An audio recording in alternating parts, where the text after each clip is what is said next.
Master, Creator of us all, we thank you for your mercy and grace and your love that never ceases. Today, tomorrow, and always, you are worthy of our praise. Our lives are enriched with abundant blessings. We lift our hearts and spirits to you in prayer. You are our rock of stability in times of emotional tension. Thank you for your love that brings us security and peace. God of our weary years and God of our silent tears, we remember the struggles of our people of African descent. Help us to never forget our history. God of our weary years and God of our silent tears, thank you for our foreparents who sacrificed their lives, yet kept the faith and continued to fight for justice. May their faith and determination be our guiding light. We have come too far to give up now. And in these days of emotional tension, when the problems of the world are gigantic and chaotic, give us vision, understanding, endurance, and faith. Save us from fear and let your love move mountains and breathe life into the dark places of our heart. Heal broken hearts, clear up misunderstandings, and renew our spirits so that we may worship you in spirit and truth. In the name and spirit of Jesus we pray, amen.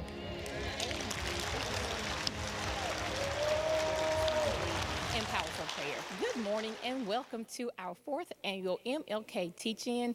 The theme for this month, for this year's Teach-In is Theology, Policy, and Protest. We're excited to have an amazing conversation on today where we will lift up the life and legacy of Dr. King while we will have a robust conversation around what the faith that undergirded his public ministry. It was a faith that drove King out into the streets to protest and to march. And it was a faith that also guided him through the corridors of power to impact public policy. Today, we will have an amazing conversation moderated by our very own Reverend David Malcolm Magruder, who serves as the pastor of our youth and collegiate ministries. Reverend Magruder. Well, thank you so much. Thank you so much, Pastor Ayers, and to the entire Justice community and to the entire Friendship West Baptist Church family. Good morning. To the entire Dallas community, we wish you a good morning. And to those of you who are watching us from around the country and around the world, we also greet you with Jesus joy as we celebrate our 4th annual MLK Day Teach-In. And let me tell you, I'm super excited. Pastor Ayers has already sort of brought us into the spirit of this day. But I'm super excited about the opportunity to engage in conversation with all of our panelists. 2 of them we know. One we know very, very well, our very own senior pastor, Reverend Dr. Frederick Douglass Haynes III, and then also the Honorable Mayor London Breed is going to be with us today. But we're also super excited that we'll have an opportunity to hear from our young people, from our youth, and from our young adults. They've got something to say about the legacy of Dr. King as well, and they're going to add something really, really powerful to this amazing conversation. But let's go ahead and hop into it and get started. I want to begin with introducing our panel. Again, let me begin with our very own senior pastor.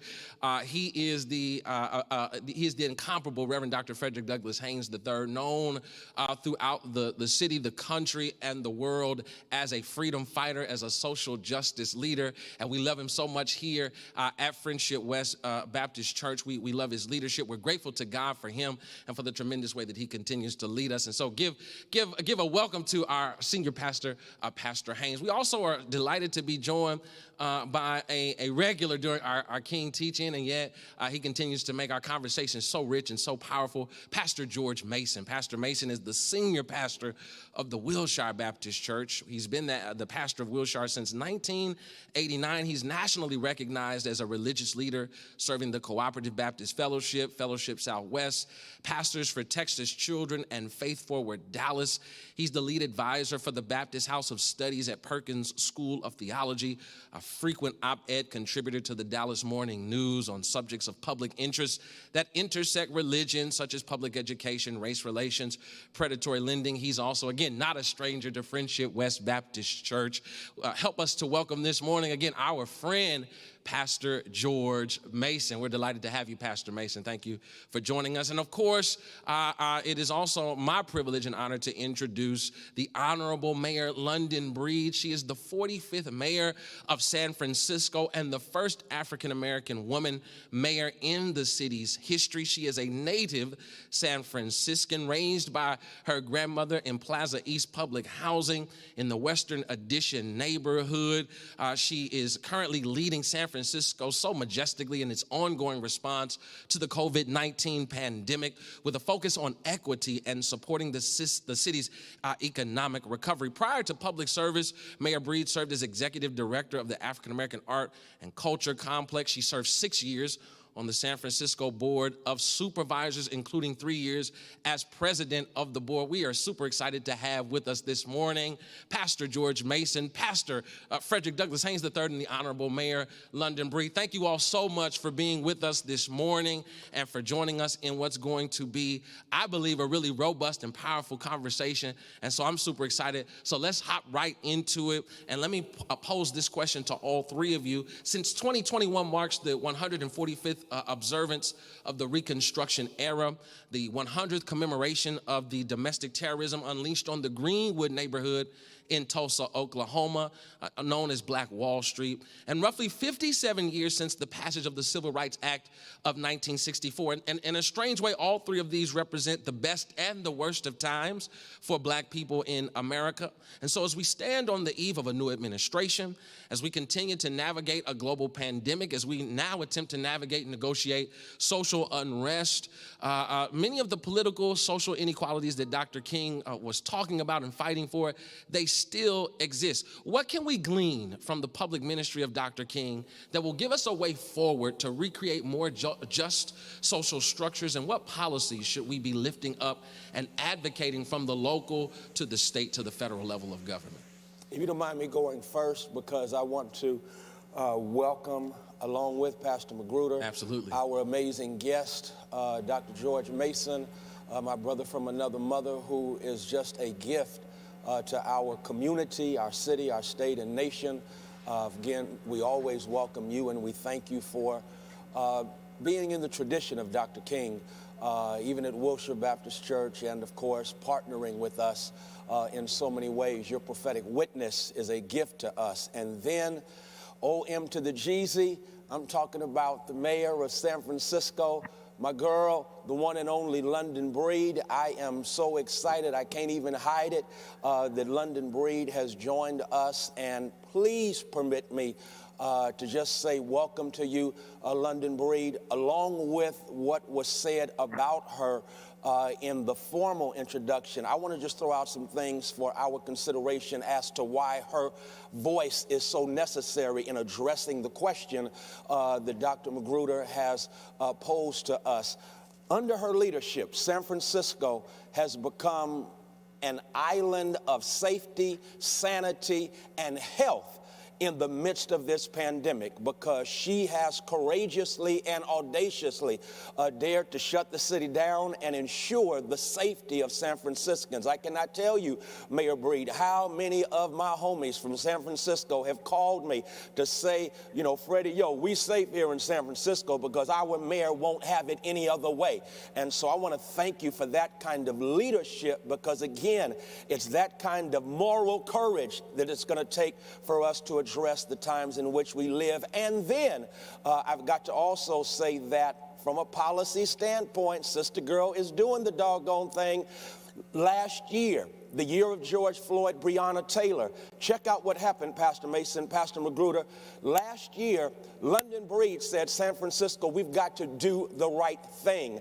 And so when others were complaining about defunding the police and debating about defunding the police, she said, no, here's what we're going to do. We're going to show you what it looks like. We're going to reallocate our budget to ensure that we take money from those spaces in an overbloated policing budget, reimagine public safety, and especially get those resources into black communities. Now, let me just say this, it was unapologetic and mind-blowing because don't forget this, San Francisco has a population of less than 4% African American, and so London Breed is about that life. And so London Breed, I just want to say thank you very much. I've also gotten word in the wind from our pastor, Dr. Amos C. Brown, that you are leading an amazing piece on reparations. And so that's my segue into answering the question. Finally, I just had to drop those pearls because, again, we are blessed to have both of these dynamos. And I'll simply say this, Pastor Magruder, thank you for prophetically and poetically connecting the dots with all of those pieces as it relates to the commemorative marks we find ourselves experiencing. They are fresh reminders that January 6th, a day that will live in infamy, January 6th is a stark reminder that our nation was born in a violent, hostile takeover. It was shaped by white supremacy. And if we are going to be serious about celebrating the legacy of the drum major for justice, that's what he called himself. Right. All of us started calling him a dreamer. He called himself in one of his last sermons a drum major for justice, a drum major for peace, and a drum major for love. If we're going to be serious about that, then maybe we need to go back to policy-wise is where do we go from here, chaos or community, in which he says we're going to have to deal with systemic racism. That's what London Breed is doing in San Francisco. We're going to have to deal with systemic racism by addressing by proposing policies that are not race neutral, but race specific. I say this because what? Race specific policies in the history of this country have elevated some and exploited others. And I think we know who I'm talking about. Race-specific policies through the Homestead Act, race-specific policies through the GI Bill, not to mention FHA loans. They were race-specific and they targeted to benefit whites, especially white males as it relates to the Homestead Act. But then we had race-specific policies, Martin Luther King Jr. drum major, and so when you think about the Civil Rights Act, the Voting Rights Act, the Housing Bill, all of those were race-specific, even though they benefited everyone. And so I think that one of the things that we have to unapologetically, unashamedly be about in terms of morally reimagining what this country should be about going forward, given what we are commemorating, we have to be unapologetic about race-specific policies that benefit communities that have been specifically targeted for neglect, targeted for exploitation, and targeted by systemic racism. And so that's how I'd like to kind of open this up. Thank you, Pastor. We definitely appreciate it. Pastor Mason or Mayor Breed? I'm going to defer to the mayor to begin. I'm eager to hear what she has to say. Well, first of all, it is good to be here, and I heard a lot of great things about you, Pastor Mason, and the work that you're doing. Alongside Reverend Haynes, thank you so much for including me in this important discussion and the work that you continue to do. You know, we desperately want you to come back to San Francisco, but we know people in Dallas would be upset if we stole you back from them, and so we're grateful for both of you and your advocacy and your work. You know, I think about this during this time when we celebrate Dr. King and we celebrate Dr. King's legacy and what he has meant, not just to the Black community, but to the country. And really, he at the time was really the moral compass of this country, trying to guide us in a direction that created an equitable society. And what does that mean? It means that, of course, when we see laws that are unjustly impacting people, that we should be better than that and make the changes. And if not, advocate, peacefully protest against those unjust policies like he did when he went to Birmingham, Alabama, and was arrested and wrote this letter to the clergy when he was in jail to say, look, you all have an obligation. You all have a moral obligation to make changes to laws that are unjust. And part of what I see my role as a policymaker, as a leader of a major city in the United States of America, is to use this office to make changes that will also make people uncomfortable. And part of that includes reimagining what policing is, because what we are talking about in this country and what you see happening, it's still happening. So even after George Floyd and before George Floyd, it was happening and it's still happening. And so the question is, what's wrong with the system and what do we need to change within the system in order to make sure that it doesn't continue to happen? And so one of the things that we proposed is to change who responds to calls, who responds to 911 calls. So in San Francisco, we have a lot of people who are calling for things that are not important, that are not violent related. But if it involves an African American, it could escalate to something that could be seriously problematic. So we're redirecting calls that are nonviolent. We're redirecting calls for people who are mentally ill so that we can have the kinds of specialists respond to those calls to help diffuse the problem, to help de-escalate the problem so that things don't get out of control and no one gets shot. And at the end of the day, we have to have the courage to make the kinds of changes to get to a better society. You would think that in 2021, when we've already also had an African-American president, we have a African-American woman who will be serving as the first African-American vice president, African-American woman to serve as vice president, first woman. You would think that in a year like this, we would be in a better place, but clearly, as Pastor Haynes referenced in terms of what happened in our Capitol last year, we have a lot of work to do to realize fully the dream that Dr. King had, and we can do it. We can do it because we have people in this country who believe in seeing change, and we also are going to have to fight against those who are trying to hold on to something that disproportionately impacts communities of color in the most negative ways. So still work to do. I'm excited about the future, and I think that we can't give up. We have to keep fighting, and we have to keep doing what Pastor Brown says, Pastor Haynes, speak truth to power.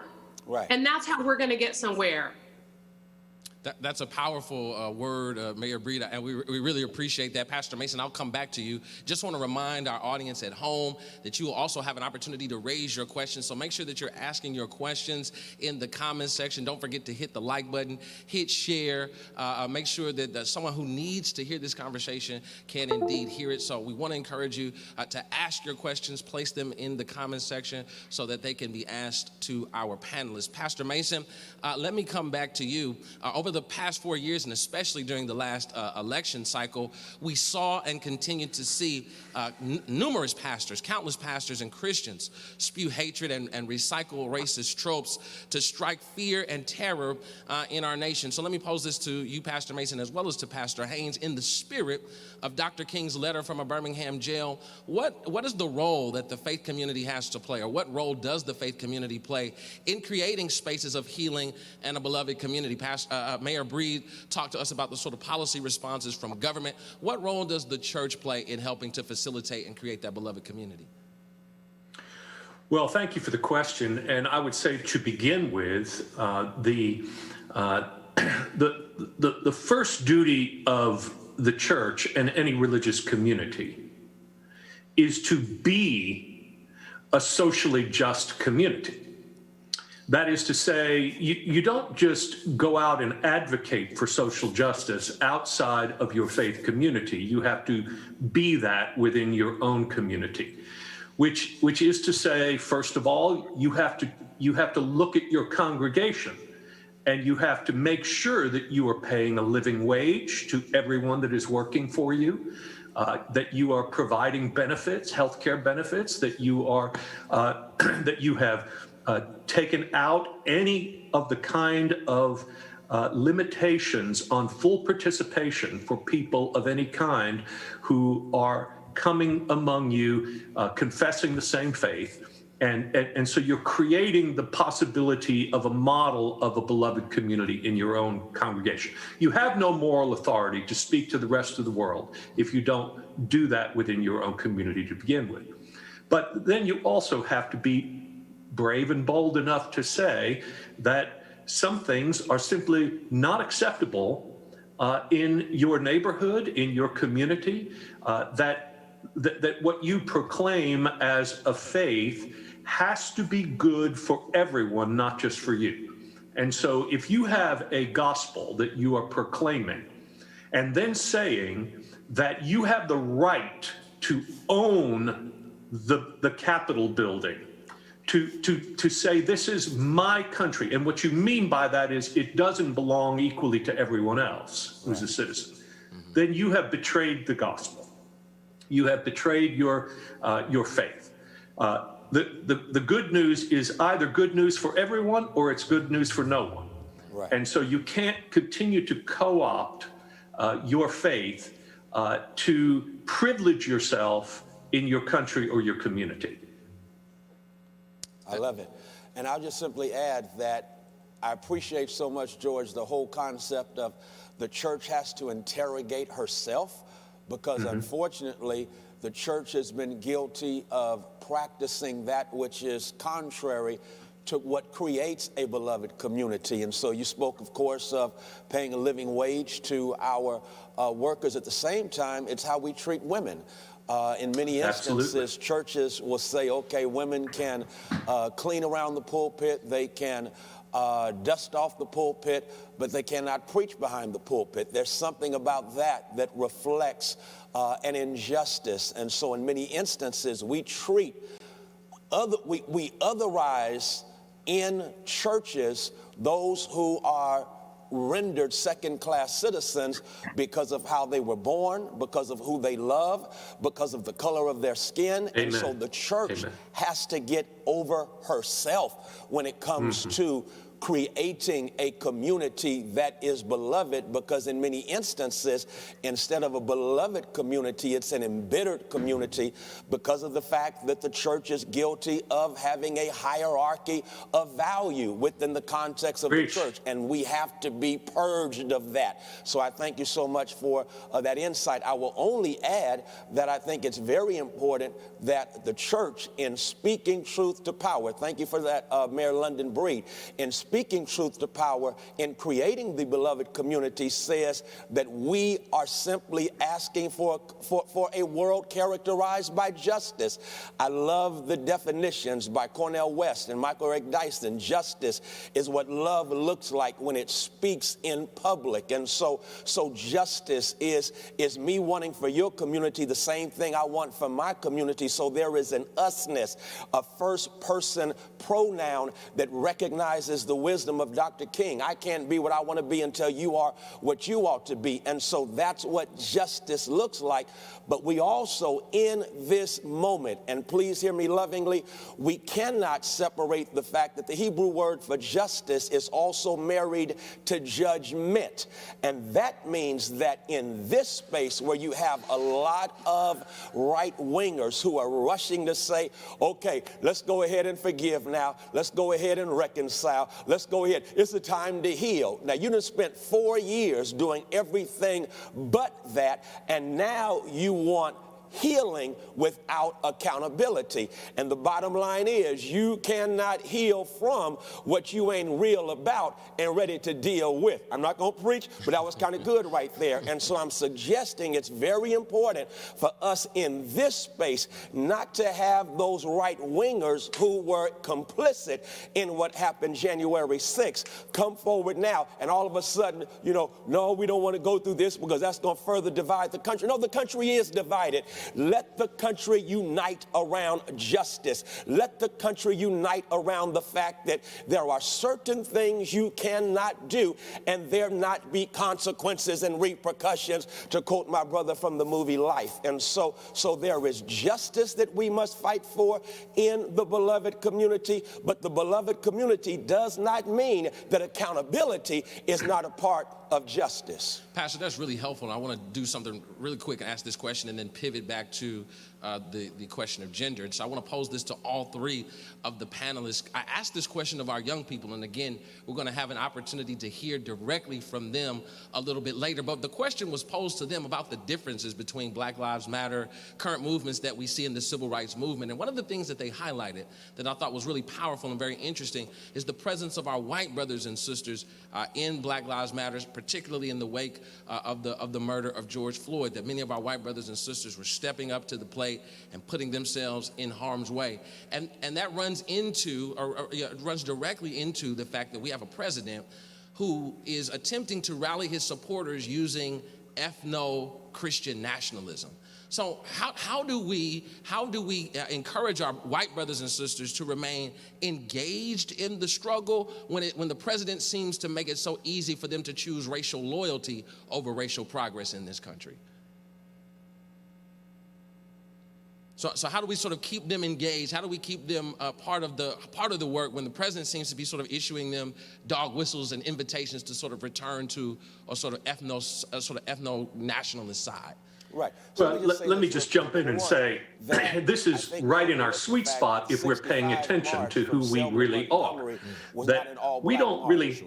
that was a march where we don't really have a religion. Rabbi Abraham Joshua Heschel said of that march that he felt that he was praying with his feet as he marched alongside Martin Luther King Jr. When you see that march, matter of fact, when you see the march on Washington, Dr. King points out in his speech the presence of whites. And so I think if we're going to be true to history, we have to recognize the fact that there never has been a movement for justice and freedom that has not been what Jesse Jackson would call a rainbow coalition for justice and freedom. And so in order to maintain that, I think it's going to be one of those things where we continue to recognize that theology has a way of informing all of this. The theology of Paula White and Robert Jeffries, I'm sorry, is not going to join with the theology of George Mason and Frederick Haynes. And so I think a lot of this is rooted in theology. And so the bottom line is, I'd like to say, to answer your question, we need to have a come to Jesus meeting with them. And when they meet Jesus, I'm sure they'll be willing to jump in with us. The first sermon Jesus preached was in the synagogue in Nazareth when he quotes the prophet Isaiah and says that this is a liberation movement, that the Spirit of the Lord is poured out upon him and he has been anointed to preach good news to the poor and liberation to those who are oppressed and the like. Over and over again, that sermon ends with his declaration of Jubilee, as a matter of fact, which is a very economic thing. But the very point is that our faith would not exist if it were not rooted to begin with in the decision that the people of that God's covenant people should be extended to Gentiles. So Paul would say something, for instance, like in Galatians 3:28, in Christ there is no longer Jew or Greek, no longer slave nor free, no longer male and female. We are all one. Now, that radical oneness, that radical equality is the very reason we ended up being the church and the Christian religion to begin with. It is this deeply radical, liberating message of the gospel. So if we are not preaching that, if we're not practicing it and proclaiming it, then we're really betraying our own faith. Yeah. And I'll just add that what I saw during the Black Lives Movement was both inspiring and also sometimes, as a Black woman, very frustrating. I saw the movement focus on things like the woman who was in, I think, Portland, who walked in front of the police naked, and she became, the symbol in some ways of this movement. And, we saw kind of a bit of radical behavior that was highlighted from a lot of white people in a way that I felt was counter to what the message was of the movement. And it was also very frustrating. And then I saw in the state of California, yes, we had people who have Black Lives Matter signs all over San Francisco, all over California. They came out for protest and to say that they care about this particular issue, but wouldn't pass a ballot measure supporting affirmative action in the state of California. So I think we need to be honest about, saying something and treating it like a slogan and actually implement what's completely behind what that actually means. When we say Black Lives Matter as Black people, we're saying to treat us like you would anyone else, to look at us like we're your brother or sister, like you would anybody else, and not feel that it's okay to casually dismiss us, disrespect us, or even kill us. And so I think that there's so much more meaning to that. And we want other people to understand that too. And we want them to also understand it in their actions, their deeds, and what they do and what they vote for and who they support. So this movement is more than just a movement. It means something to people's livelihoods. And so I want that to be a part of the conversation when we're trying to maintain engagement from people who are not African American, who really truly believe that we need change in this country.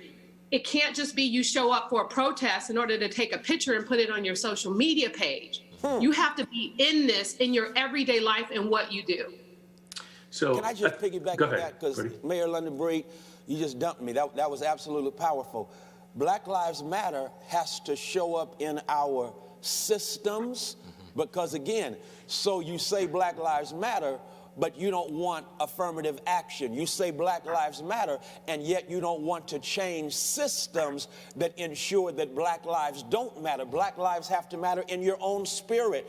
And so in your spirit, you have to basically say, yeah, Black lives matter, and everything I'm doing as an individual must play into that. But then you said in our substance, because check this out, if Black Lives Matter does not matter in our livelihood, in our resources. I saw this abysmal statistic where Black women, for example, make 60 cents on the dollar to what white men make. Black lives don't matter if you are not serious about changing the substance of what sisters are making. And so I think that we have to go deeper when it comes to Black Lives Matter and say Black Lives Matter ain't just, I love it, Mayor Breed, a slogan. It's got to show up in systems, in your spirit, and in our substance. It's almost a way of life, so to speak. I just want to also add, when we made the decision to divert $120 million from the police department's budget here in San Francisco to support the African American community, you would think that people would support that and celebrate that. And it has never been done before. And the complaint was, well, what about our community? Or, well, African Americans make up less than 5% of the population in San Francisco. Why do we need to divert so many resources? Well, when you look at the incarceration rates in San Francisco, the high school dropout rates in San Francisco, you look at the health disparities and all the other challenges, African Americans are at the top of the list. And in many cases, even with our homeless population, 37% of our homeless population in San Francisco. So disproportionately, African Americans are struggling in San Francisco. And so if Black Lives Matter, we have to be deliberate about the investments that are going to change the conditions of Black people in our city. So those are the kinds of things that I think are important to acknowledge. And instead of criticizing, people should be celebrating and supporting and encouraging and actively engaged. Don't say, well, they got this, we need this. And just say what you need. Let's not try to diminish the need for this community, because when you uplift the African American community that's struggling in San Francisco, you uplift San Francisco. You make San Francisco a better city. Now, but here's where it gets dangerous. People in the back, can we just do this one more time? $120 million diverted from an overbloated police budget to what? Communities that are suffering and hurting that will uplift everybody. Dallas, holla if you hear us. Pastor Mason? I mean, this is where we need to expect it's going to get tense and dangerous, because what you're talking about is money, and you're talking about substance, as Pastor Haynes said. So this is where the anxiety even builds more, but it's the correct direction. It's the direction that Dr. King took toward the end of his life. He didn't get assassinated primarily because of his advocacy for political voting rights and the like. He was there to support a sanitation strike in Memphis. Once he started moving into economic questions with the Poor People's Campaign and saying what really is happening in the Black Lives Movement is not don't kill us, it's let us live. It's one thing to say, you stop killing us. It's another thing to say, allow us to share in the prosperity of our own country. And that's what's not happening, see? So when you have a situation in this country where the net income, the wealth gap of the net worth of an average Black family in America is about $17,000, and a white family, $171,000. That's 10 cents on the dollar of net worth. How do you account for that? I mean, you have a history of economic neglect and marginalization that's happening here. And so when the mayor is looking at how do we reinvest, not reinvest, but invest for the first time in the Black communities of our cities, this is what's critically important. And where is that money going to come from? Well, in Dallas, Texas, 60% of our budget is allocated to public safety. I'm sure that's true in San Francisco relatively as well, and that's why you diverted all of this money. But why divert it from public safety, from policing and the like? Well, because first of all, that's where the money is, but also because we have to take another look at what causes crime. Right. It's hopelessness, and it's poverty, and it's this sense that people have no opportunity. And so investing that money in opportunity, in enterprise zones, in economic possibilities for people, this is what gives people hope and changes things. It's not like, you don't want to go into a garden and just spray Roundup on everything. That's what over-policing does. It kills everything. And what we're trying to do is figure out how to instead fertilize those gardens and let them grow and see some good things take place. That's powerful. That's powerful. Don't go and just spray Roundup on everything, and that's killing everything. I think that's a really powerful metaphor for exactly what it is that many of our communities are experiencing. Mayor Bree, let me go back to something that we kind of talked about earlier. As we look back on the legacy of Dr. King, him being a man of his own time, when we look at the movement, we often find that women were marginalized and oftentimes not shown in positions of leadership and positions of power, although they were oftentimes the very backbone of the movement, and they made the protest possible, clearing the way for passage of significant public policy. However, in the era of Black Lives Matter and Say Her Name, we're finding more and more women more visible in leadership and at the forefront of global uprisings, holding political office at every level of government in the United States and in parliaments around the world. Talk to us about how faith should guide our ability to be more inclusive in movement building, and talk to us about some practical ways that the church and that religious movements can support and follow women in leadership. How might we envision what King would say to us today as it relates to creating inclusive and really transgenerational leadership in our justice movements? Well, I think that, when we look at the gospel and, how we talk about equality, how we talk about loving one another, how we talk about treat one another the way you want to be treated, we shouldn't just look at it as just one gender or one kind of person or one race. And I think that what the church, of course, can do is exactly what Pastor Haynes talked about earlier in his comments is, be a part of the solution by incorporating women into your congregations at various levels, not just the Sunday school teacher, but what about at the pulpit? What about in leadership positions? And I think part of how the church can be more inclusive and supportive, and I'll tell you here at my church, Third Baptist Church in San Francisco, Reverend Amos Brown is the pastor who was the teacher of Reverend Haynes. He's very inclusive. He allows women in the pulpit who preach on Sundays, who are actively engaged in leadership positions in the church. And he encourages and supports women and elevates women. And I think in your actions as a leader of the church, you have to set the example. And I think that when we talk about women leaders throughout this country, especially in the world of politics, we're so fortunate. I think we're at a time where we're dealing with a global pandemic that none of us ever thought would exist in our lifetime. We read about this in the Bible. We knew that it was possible, but we're actually living in it.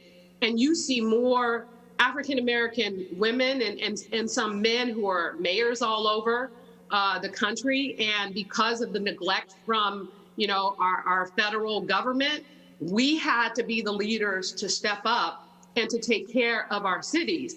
And I couldn't help but think, why me at such a time as this? Why so many other women and men of faith at such a time as this? We're leading with our faith, with our spirituality, making the kinds of decisions to protect people and to protect lives. And I think that, people don't talk about spirituality in the world of politics, but I know there's a reason that God put me in a position like this, something I never thought in my lifetime was a place that I could be at a time such as this, to lead people through my heart, through my prayers, through my love, through my spirituality. It was to do the right thing for people. And I think we can't be afraid as political people to talk about our spirituality, to talk about our faith, and to incorporate our religious institutions in the work that we do, and to make sure that it's not a separation of it. Because we really are all in this together. And if it weren't for our faith-based community stepping up and providing the services and the support, the winter shelters for our homeless populations, the food distribution, and a number of other things that the city supports wholeheartedly, we wouldn't be in a better place. So I think that it's a complex issue sometimes, but it doesn't have to be. It should just be a natural part of how we govern. It should be a natural partnership, like it would with any nonprofit, like it would with any other government institution. We should be embedded in our spirituality and our relationship with the church and the work that we do from these levels. And that includes making sure that women are at the forefront of many of these systems and churches and government institutions as well. Pastor Mason and Pastor Haynes, I want to come back to you with that same question, but I want to remind our audience at home that we're getting ready to go to our Q&A, so we want to make sure that if you have any questions for our panelists, that you pose those questions in the comment section so that we can ensure that we get your question to our panelists. Pastor Mason, Pastor Haynes, how can the church, how should the church and how should our faith guide our ability to be more inclusive in movement building? And again, what are some practical ways that we can support women and young people, even women and young people, in leadership? George? Pastor Haynes? Well, I'll just say this. We rush to the book of James, where James says faith without works is dead. And the context, of course, is there's someone who is hungry, and the faith expresses itself in ensuring that that person who is food insecure, that person who is hungry, is no longer hungry. It's expressed when we hear Dr. Raphael Warnock, Senator-elect, Reverend Dr. Raphael Warnock, whose faith, whose black faith came under attack during the campaign, during the runoff by Kelly Loeffler and all of her right-wing minions. And one of the things that they kept going off talking about, he's a radical socialist. And he said, well, no, I'm a Matthew 25 Christian. A Matthew 25 Christian means my faith rushes to Matthew 25 when it comes to public policy, because there in Matthew 25, Jesus says in the judgment, I'm going to judge the nations. Don't miss that. The nations. I'm going to judge the United States. I'm going to judge Russia. I'm going to judge China. And how will we be judged? He says we'll be judged because he's going to say, I was hungry, did you feed me? Thirsty, did you give me something to drink? In prison, did you visit me? In a stranger, did you allow me in? If you translate it, you'll hear Jesus saying to the United States of America, I was hungry, but you cut aid to dependent children and left too many families food insecure. I was thirsty and you contaminated my water in Flint, Michigan. Finally, you had to get Snyder this week. I was thirsty because of environmental racism. So you have contaminated water on one side of town, fresh water on the other side of town. I was a stranger and you built a wall. Not only did you build a wall, but you separated children from their parents. You did not welcome the stranger. You had a policy, a foreign policy, an immigration policy that was oppressive. It was a racket that benefited those who are making money off of those who are yearning to breathe free. And then I was in prison because of your prison industrial complex. And so my faith, it fuels me in fighting for policies so that Jesus will not tell America, as he says in Matthew 25, go to hell. Jesus wants us to have policies that ensure that food insecurity is a thing of the past. Jesus wants us to have policies that ensure that everyone has access to fresh water. Jesus wants us to have policies that ensure that the stranger is welcome and that we put an end to a criminal justice system that is criminal and downright unjust. And that goes from police abuse all the way to prisons for profit that have been privatized. That's what my faith allows me to do, and that's in the tradition of Dr. King, because my faith says I'm going to shout hallelujah on Sunday, but I'm about that do-ya-lujah the rest of the week. All right, now look, in the letter to the Birmingham jail, that was really addressed to white moderates, right? Clergy who would like everything to progress at a gradual pace for change so that people aren't very upset. So if you really want change, then what you have to do is have more Mayor Breeds. You have to have people in leadership positions who understand, not just intellectually, but existentially, where the pain is in our society. And then you will see transformation. So part of this whole question of inclusion with more women, people of color, those who are most deeply affected by the current policies that keep us from the kind of shared prosperity and opportunity that we're seeking. These are the people then, if they are in charge, if they are in positions of leadership, they will help us get where we need to go. Those who look like me, who continue just through their public service and altruism, have a tendency to think of it more in terms of gradual change rather than transformational change. We have a tendency to say, let's not rock the boat, let's make small decisions here. And we've been making small decisions for 240 years in this country, and we have not made the kind of progress that we need. So I think a lot of this is about transformational leadership by putting people of color and women in positions of political influence. Thank you so much to our panel. Can I just do this right quick? Yeah, sure, sure. I think that transformational leadership is something that takes moral courage and prophetic imagination, and that's why Mayor London Breed is such a wonderful example of transformational leadership, because it's audacious in a city of less than 5% African American to say we're going to redirect funds that go from the police budget to a community that is suffering, with the moral vision that if we lift the community that's in pain, then possibilities for all of us abound. It takes courage but also a moral vision to say, this just makes good common sense. But that's when you become a transformational leader and not just one who tweaks the system, but you transform the system. So Mayor Breed, I want to just shout you out on that and thank you for that brilliant analysis, George, because that's what we need now. This is a time for transformational leaders. Do not celebrate Martin Luther King Jr. with your resolutions if you don't make a commitment to transformational leadership. And I will also just add that when you are in positions like I'm in, you can't do this job in fear of losing it. That's what I see with, sadly, a lot of politicians. They're in these positions. They want to go further. They don't want to piss this person off. They don't want to piss that person off. And the fact is, I come from nothing. I have nothing to lose, because the people that also come from nothing in this city are the people I grew up with, and they're counting on me to be different than what we've experienced growing up. I don't want to be that person that showed up to I grew up public housing, born and raised, over 20 years of my life.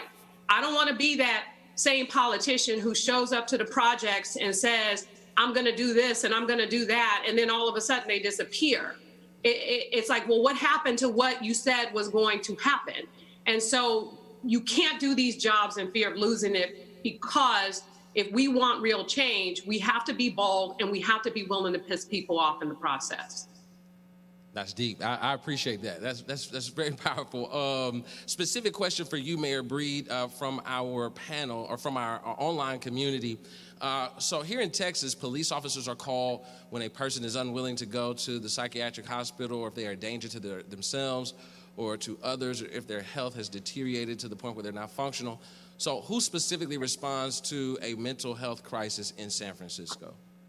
So we have just developed a program where we have, like, when someone is having a mental episode, which happens sadly quite frequently, and if they're just kind of delusional and they're problematic and they're not being, violent per se, like carrying a knife or what have you, then the response comes from a clinician.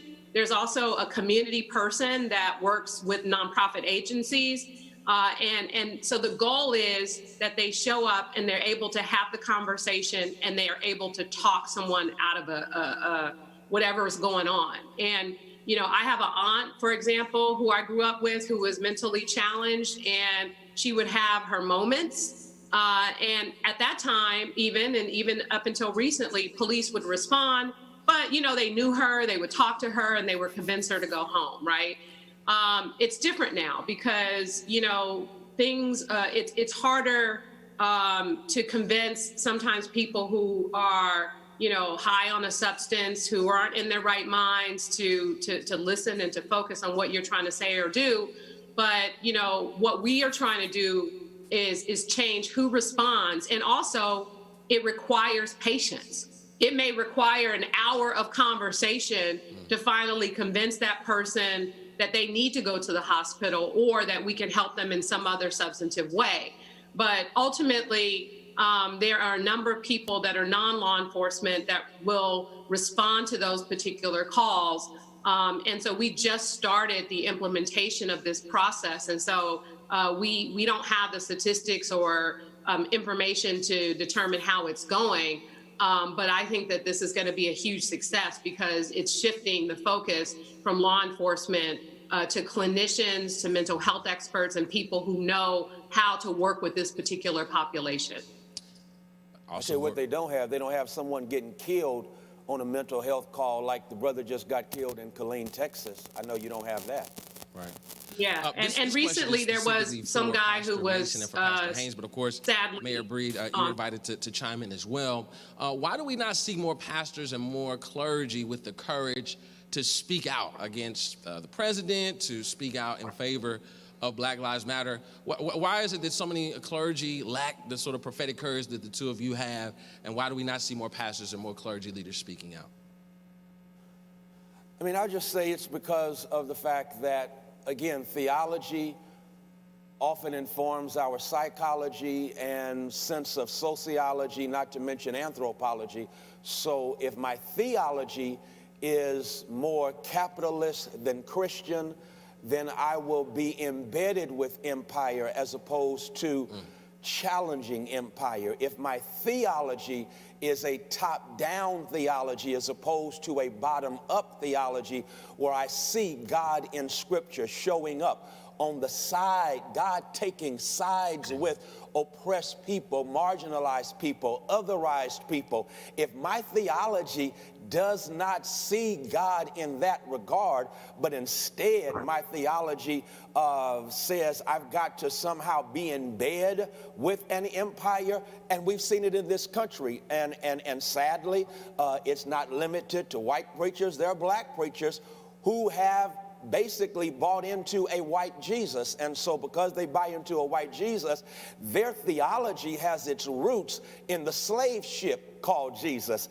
Their theology has its roots, sadly, in Jim and Jane Crow oppression or apartheid in this country, learning from the white church. This is how you practice segregation.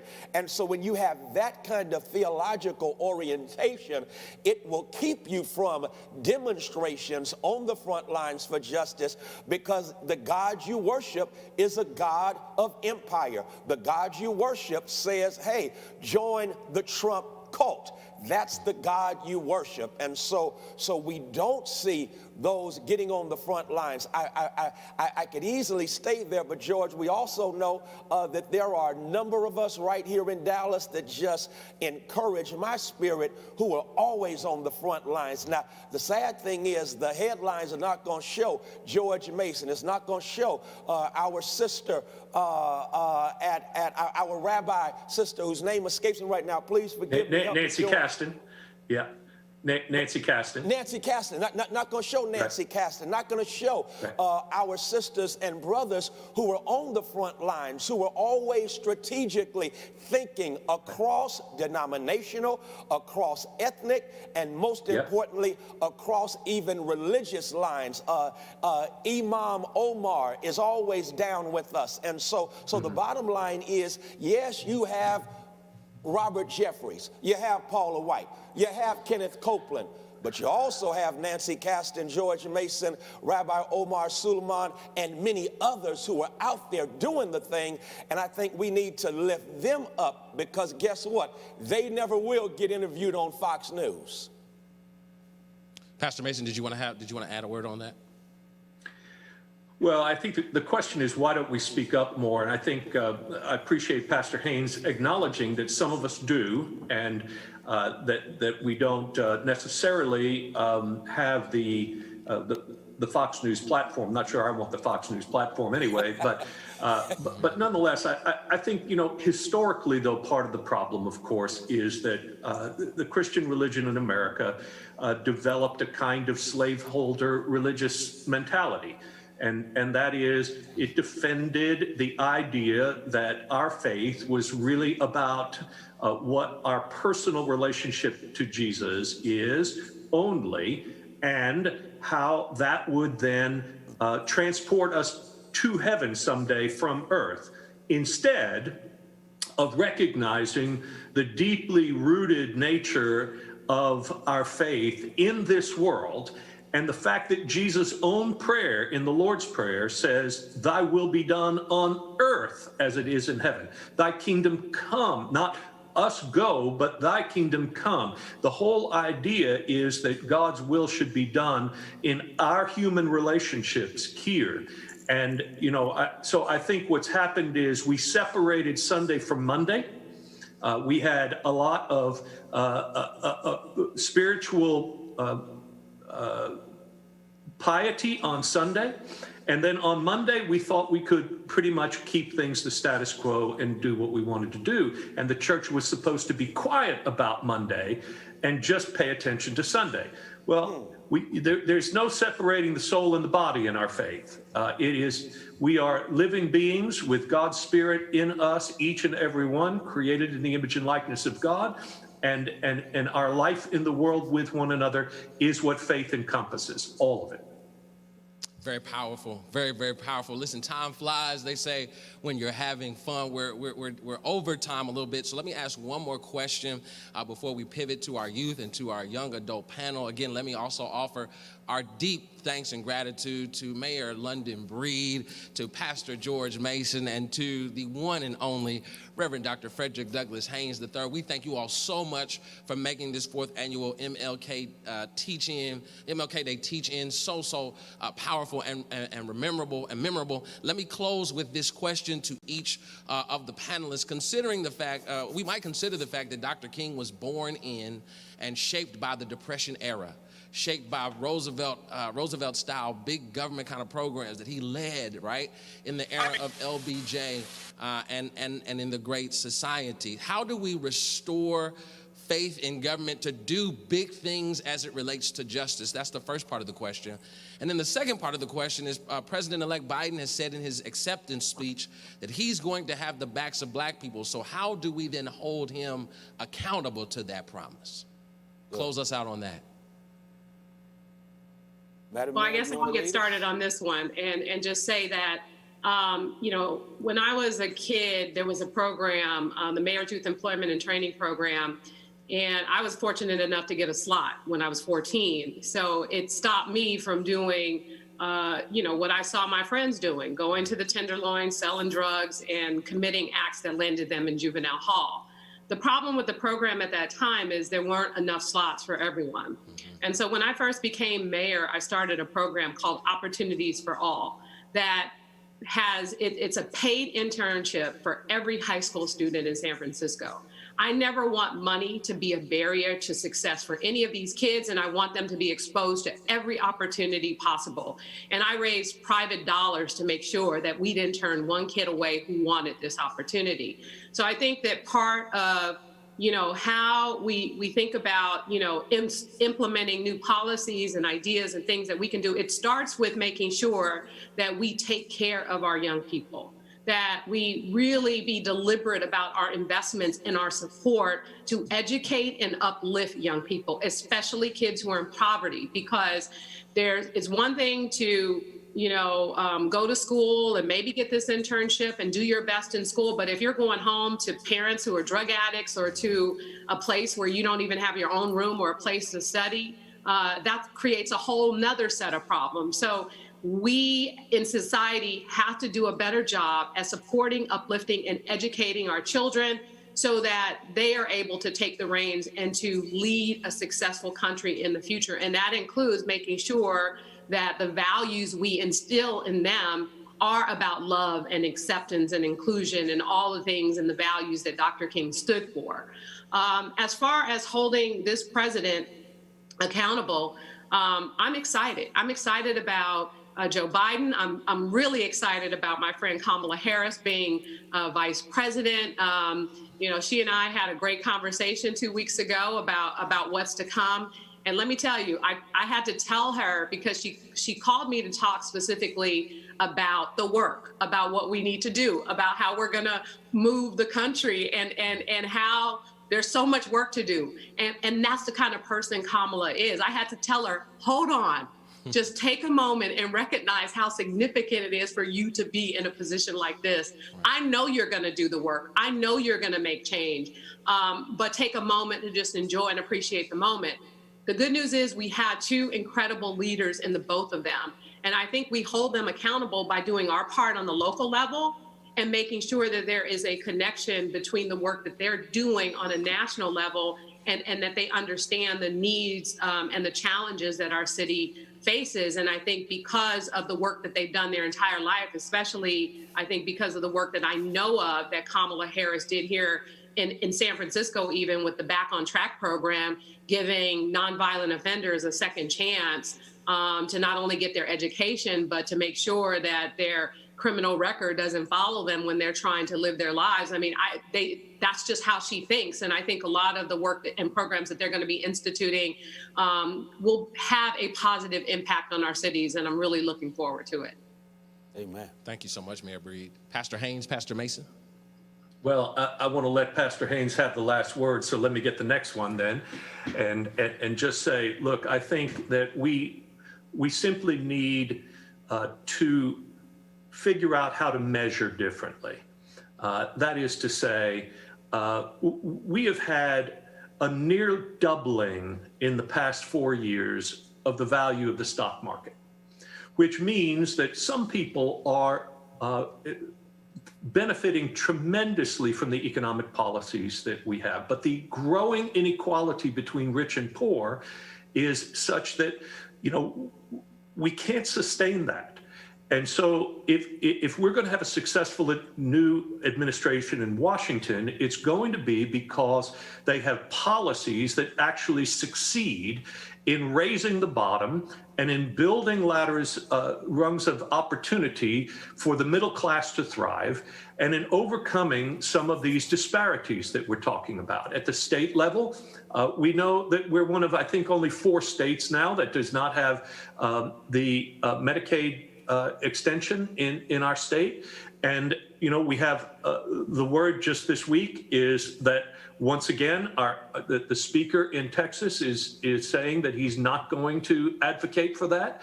So once again, who is disproportionately hurt by not having access to health care?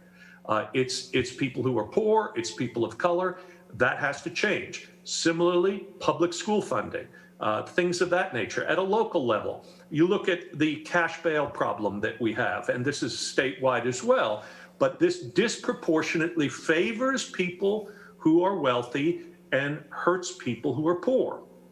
And the budget is a moral document, as the mayor has clearly said and demonstrated. If we could have some advocacy from our mayor and some leadership about moving from just putting more police in place and shifting toward the funding of the kinds of things that make for a safer, more prosperous community, then we'll see change take place. Those are the kind of directions we need if we're faith leaders that want to see a real beloved community locally, statewide, and in our country.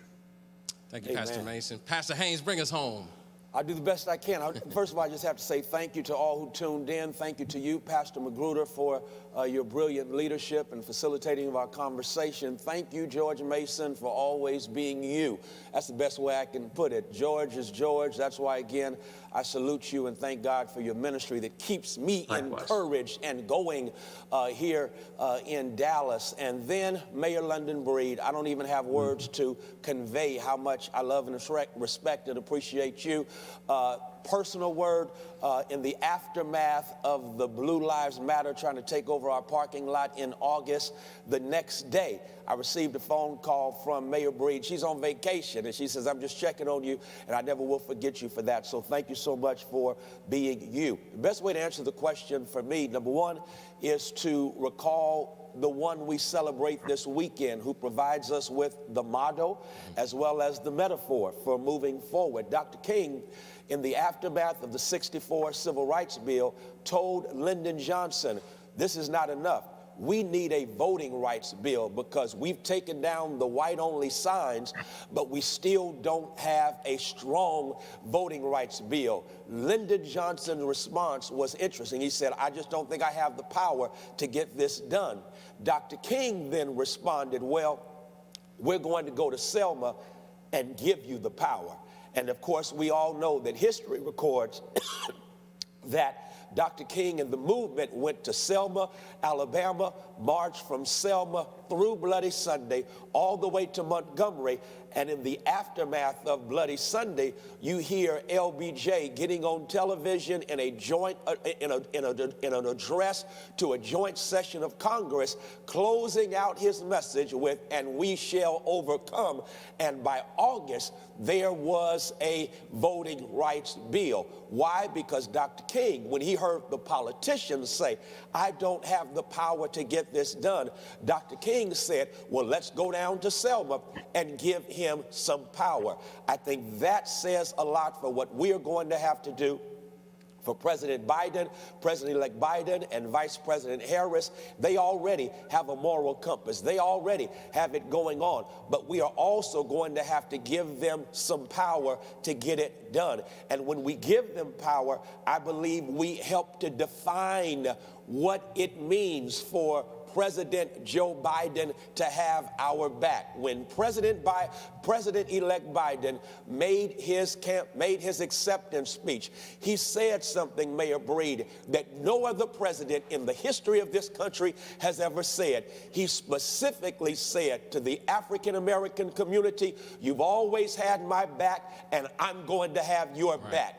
We have a responsibility to define what it looks like for him to have our back. This should not be a Washington down, top down, this is what it means for me to have your back. No, we need to tell him from the bottom up, from the grassroots up, this is what it means to have our back. And so we should call for a living wage. We should call for teachers having pay that is elevated, because I saw something this morning.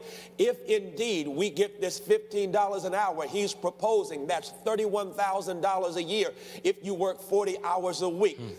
Teachers go into teaching making $33,000 a year. Listen, we've got to upgrade what we pay our teachers. Let's give him the power to do that. We've got to also, by way of race-specific policies, say it's time for reparations. There's no way we're going to bridge that economic gap that George alluded to earlier as long as you have black people on average having $17,000 in wealth and $171,000 in wealth from whites, and that is rooted in an ugly history. So guess what? We've got to have the moral courage right now to repair what has been economically broken for so many years. We've got to also make an intense decision that we are going to ensure, and COVID-19 exposed COVID-19. And since it has done that, we have a responsibility to say medical apartheid must be no more. George has pointed out, here in Texas, we make the mistake of having people in government who could care less about those at the bottom. And so again, we don't have Medicaid expansion in Texas. We've got to go to Austin and make a moral appeal to those in power that it's time to ensure that everyone has access to health care, and health care we should take the profit out of health care. I know that's thinking bold, that's imagining big, but that's what these times call for. We must also say to Joe Biden what those who found themselves in similar crises before, when FDR was in a big nationwide crisis, that's when, in spite of the fact that his policies were racist, at the same time, he went bold. I'm asking Biden to go bold. LBJ went bold, and we need Joe Biden and Kamala Harris to be bold in their policy proposals. I'll finally say, I know we're going to join the Paris Accord for climate change, but we must also make sure that specifically we take a look at all of these communities of color that are sabotaged by way of their health with landfills, because there's something sick about a city called Dallas, where at one point, Mayor Breed, check this out, on the south side of town, at one point, the highest facility, no, not even facility, but the piece that rose up highest on the south side of town was a landfill called Shingle Mountain. I'm not talking about a high-rise condo. I'm not talking about a high-rise business office. I'm talking about a 10-story mountain of shingles located right next to a black neighborhood. We've got to we've got to stand against zoning policies that are racist. That's specific. And we've got to make sure that we stand against environmental racism. We've got to make sure there is no such thing as food insecurity, and we need to revive, with Bishop William Barber, the war on poverty. That's how Mr. President can have our back. And if you don't know, now you know. Please give an amazing, arousing digital applause to our senior pastor and our panelists, the Honorable Mayor London Breed, Pastor George Mason, and again, the incomparable Pastor Frederick Douglass Haynes III. We thank you all so much for joining us today. It's been a privilege and an opportunity and an honor to have the opportunity to interview you all today. And so let's pivot really quickly, because we've been having a lot of conversation around our young people and what the promises of our democracy mean for them. And so I had the privilege and the opportunity to sit down with Reverend Michelle Grant to interview our youth, to interview our young people, and to talk to them about what they believe the legacy of Dr. King actually is. So grab your young people, grab your youth, grab your young adults. We're getting ready to pivot to their conversation. We wanted to ask them about the legacy of Dr. King and what he means to their generation. Take a look at this. I have a dream that one day this nation will rise up and live out the true meaning of its creed. We hold these truths to be self-evident, that all men are created equal. Thank you so much for joining us for our 4th annual King Teach-In, and I have the illustrious privilege of introducing our chosen generation crew and Reverend Michelle for what's getting ready to be an out-of-sight intergenerational dialogue. We got some youth, we got some young adults. Reverend Michelle is here to guide us. I'm excited about these young people and what they have to say about the legacy, the life of Dr. King, about the work that's going on right now in our church in Friendship West that carries on that legacy, and more importantly, how they themselves are going to go out into the world to make the kingdom come and to make real, right, the promises of our democracy. That's just who they are, and we're super excited to have them. So let us talk to the people who are watching us at home, who are listening to this King Teach-In. For you as young people, what is the legacy of Dr. King today? In other words, what does Dr. King mean to your generation? Hello, my name is Yamine. I'm in the 8th grade and I attend Red Oak Middle School. And to me, Dr. King and his legacy, it means he was a very non-violent person. He didn't want violence, so he tried to keep everything, like settle with even like the white people. He didn't have any animosity towards anybody, so the way he lived his life was obviously like through God, and he actually like had common sense, and he was just he was a leader. And to me and my generation, I feel like he was a very, understanding person from both sides. Okay. Okay, I'm Kiana. I'm a freshman in college, and I go to Southern University. Okay, go Jags. Yeah. Okay. To me, I think our generation will see him as an activist, a person who did what he could to help Black people, to get us out of oppression, of course. We see him as a leader, someone who's good, someone who's good for the people. He was very, of course, like she said, he was nonviolent. He wanted to do the nonviolent approach, and he was always on Black people's side, even though Stokely Carmichael was more of a violent person. He still, was on his side because we were all for Black people, and he was just a good person. Everyone, my name is Haley, and I'm a junior at Townview Science and Engineering. For our generation, it's common and it's totally right to say that he was our foundation. And because of those nonviolent traditions that Yaman spoke about earlier, he really taught us how to make our argument to those who we are trying to influence. Because without an argument, what is your motive? If you can't explain what you're doing to someone, if you can't explain to them why you're trying to change their mind, what's the whole point? What are we getting done? I think him teaching that to us is really what is in my favorite part and what's influenced me the most. And that's what his legacy taught us. Yeah. Dr. King, in my legacy, he was more like an equal rights person. He was for both sides, white and Black. He was a peaceful person, a peaceful protest person, not a violent person. Just more as an equal rights person. Like, he had a movement. He wanted the movement to be strong, where everybody be one. So, And yeah, we need to keep that going. Hi, my name is Camille. I also go to Townview Science Engineering, and I'm a junior. And Dr. King's legacy, and I do agree with Haley, for our generation is, like she said, foundation and mainly communication, like being able to talk to the other side about what it is we don't agree on. And also, not only that, but standing up for what we believe in to let other people know that, the issue that we're talking about, it's there. And, just like I said, emphasizing communication because it's a really big thing to be able to let other people know what the problem is.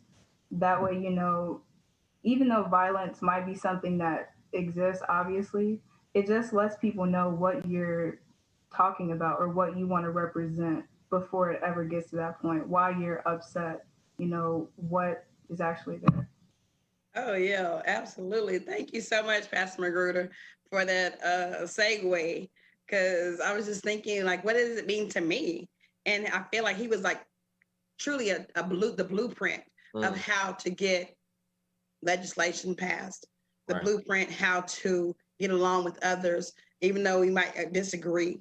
Yeah. So I think that using his model is very effective for us now, and we still can utilize it today. So his legacy basically built the foundations of us from the protest to the movement for everything that we do now. So I think that Dr. King gave us the way.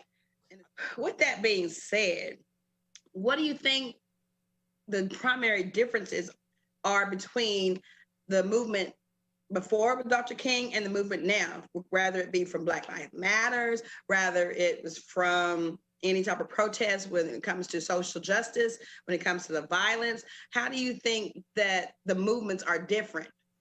I think really the main difference is the technology. Because of the era we're in now, communication is so much faster. You can make your points without even like moving a step. You can just do it all from your phone and make such an impact.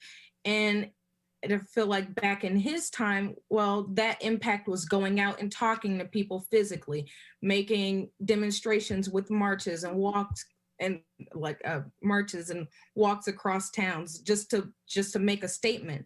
And I feel like now that we're in this day of age where technology is our main basis, communication is so much more fluent using social media. So we can, as Black Lives Matter, we can use our phones to get our point across, make change.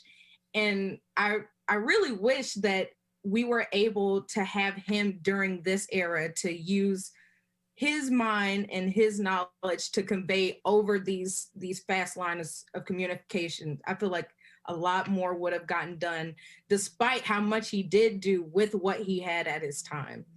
For me, I think a difference is when you watch like Selma and the different movies from back then when they like portray like what happened at the protests and stuff back in the day than what it is today. Protests that I've been to or seen, they're more, the people, since we have rights now, they're more, I don't know how to say this. They can use their voice a little bit better because back then we weren't able to say certain things. And if you did say certain things, you'd be taken to jail for what you say. Like nowadays you could get in, you shouldn't, I mean, it depends on like the anger. We have a reason to be doing this. You could be in a police officer's face and you could be yelling and trying to get your point across and you can do that. But back in the day, you'd be like beaten or something like that and stuff like that. So I feel like that's a big difference. And also another difference is the like environments that we have when we are doing these protests, how they were in like Martin Luther King when he was walking across towns. We haven't really had marches, but we've had like in DeSoto, we've had where they walked up to, I don't know, somewhere up by Brahms, and they walked up the street and they cut the street off and stuff like that. So it's not really differences, but it's like similarities that like changed because of time. But yeah. I feel like more people today, they actually are open and they want to be educated about what's going on versus a lot of the ignorance that would go on back then. It's like a majority of white people, when they heard about, desegregation, it was just like they would close their ears to it, like, no, that's not going to happen. It took major steps for a lot of stuff to be undone that should have never been there. Whereas today, it's kind of like, yeah, the same thing happens, but you have more of a platform to be able to get that across, and you have a mixture. Like in the Black Lives Matter movement, you don't just see a majority of Black people, you see white people, people of other races, ethnicities, all out there trying to stand for the same message. And even people who used to think, they were on the side of, people who were oppressing those who were oppressed, they're now being on social media saying, hey, I've gotten educated, I've changed my points of view around. So I feel like that's actually really helped with the movements today. Okay, in my opinion, I think that the older generations did more than what is going on like now.